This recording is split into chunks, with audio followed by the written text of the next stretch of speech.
Mari kita melihat negara mana yang merupakan mitra dagang Tiongkok terbesar di dunia. Apakah Amerika? Uni Eropa? Bukan. ASEAN adalah mitra perdagangan Tiongkok terbesar, nomor 1. Apa artinya data ini bagi kita? Secara prinsip dagang, artinya Tiongkok mendapatkan keuntungan terbesar dari ASEAN. Catat ya, Tiongkok tidak akan dagang kalau tidak untung. Di dalam bernegara, kita harus dapat pastikan dan harus Anda ketahui, ini pelajaran bernegara. Tidak ada yang namanya friendship atau sesama negara itu berteman. Karena pada dasarnya, di ujung-ujungnya, setiap negara selalu mementingkan nation interest negara masing-masing. Ini yang perlu berkali-kali kita ingatkan. Kalau pejabatnya mengerti bernegara, maka bukan personal interest dan kepentingan jabatan yang didulukan, baru rakyatnya.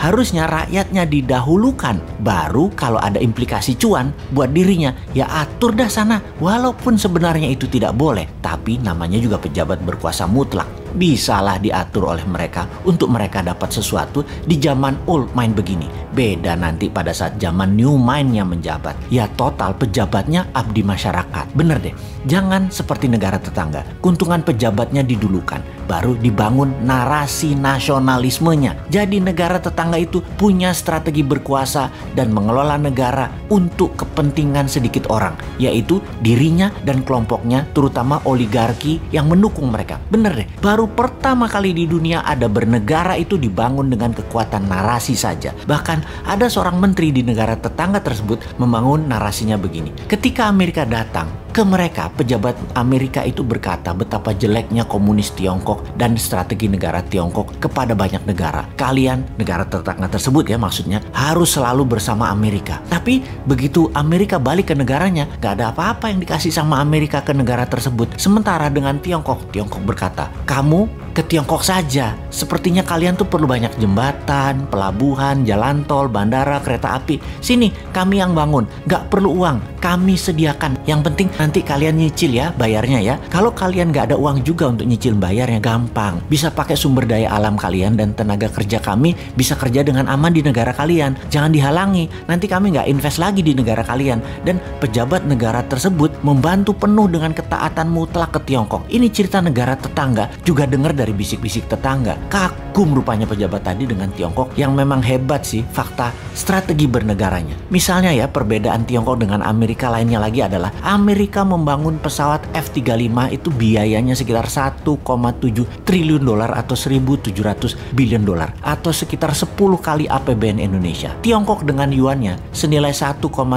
triliun dolar juga. Beda, tidak membangun pesawat tempur tapi mengikat 70 negara dengan obor atau dengan One Belt One Road-nya. Faktanya lagi pesawat Amerika itu tidak pernah terbang lama, apalagi berperang, sementara Tiongkok menggunakannya untuk membuat negaranya punya aset di negara lain. Disinilah Amerika akan kalah dengan Tiongkok dalam jangka panjang karena Tiongkok memikat dengan terlihat membantu ekonomi sebuah negara. Jadi kasihan memang banyak negara tetangga kalau pemahaman bernegara pejabatnya tipis dan kuat narasi membangun nasionalismenya, negara tersebut akan habis aset nasionalnya dan anak cucunya nanti ketika mereka nggak jabat tinggal bayarin hutang. Inilah yang disayangkan oleh New Mind. Pertanyaan sederhana, Tiongkok punya yuan sampai senilai 1,7 triliun atau 1.700 billion dolar itu datangnya dari mana? Inilah yang akan kita lakukan di masa nanti ketika old mind lengser dan ketika rakyat dengan sadar tidak memilih old mind lagi. Apa yang kita lakukan? Printing money berbasis proyek termasuk proyek negara lain. Ini harus huruf kapital ya, yang akan kita kuasai. Sekali lagi, negara yang akan kita kuasai. Dialog mengenai printing money memang banyak menimbulkan kontroversi, namun tetap harus kita perjuangkan. Kita semua tahu bahwa pejabat di negara demokrasi harus siap ditantang dengan pemahaman yang lain yang baru yang mungkin lebih baik. Namun ketika ada yang mengatakan printing money, sayangnya otak langsung ada kata inflasi dan mengatakan ini akan menyebab pemerintah menjadikan negara hiperinflasi. Siapapun yang bicara seperti itu berulang-ulang, pasti orang ini nggak pernah belajar ilmu ekonomi. Nggak segoblok itu ide printing money menghasilkan hyperinflasi kayak Venezuela. Naif bener yang ngomong begitu. Semua ada dalilnya, semua ada bukti yang telah dilakukan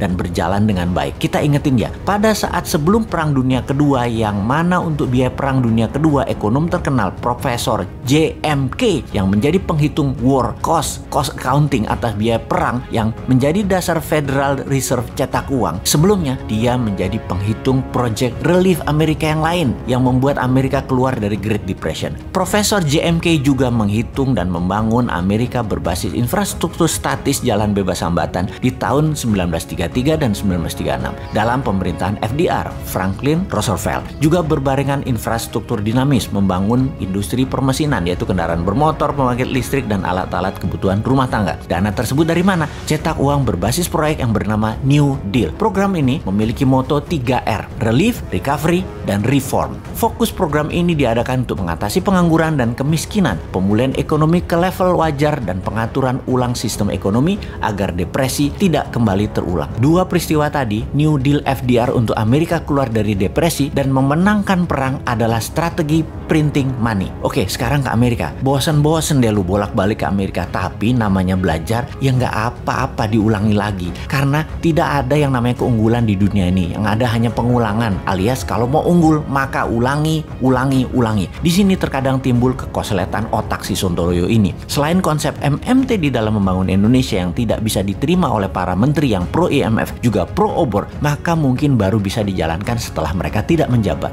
New Mind sangat menyayangkan ketidakberanian mereka saat ini mengingat mereka masih 3 tahun lagi berkuasa. Terlambatnya Indonesia untuk tidak miring ke Tiongkok dan berdikari, sungguh hal ini membuang-buang waktu Indonesia selama 3 tahun ke depan. Belum bisa mulai untuk menjadi negara terbesar di dunia. Atau mungkin mereka memang tidak mau dicatat sejarah sebagai pejuang kedaulatan Indonesia berikutnya. Mereka maunya dicatat sebagai orang yang manut dengan IMF dan obor Tiongkok. Ya, nggak apa-apa juga, nama juga pilihan hidup kok.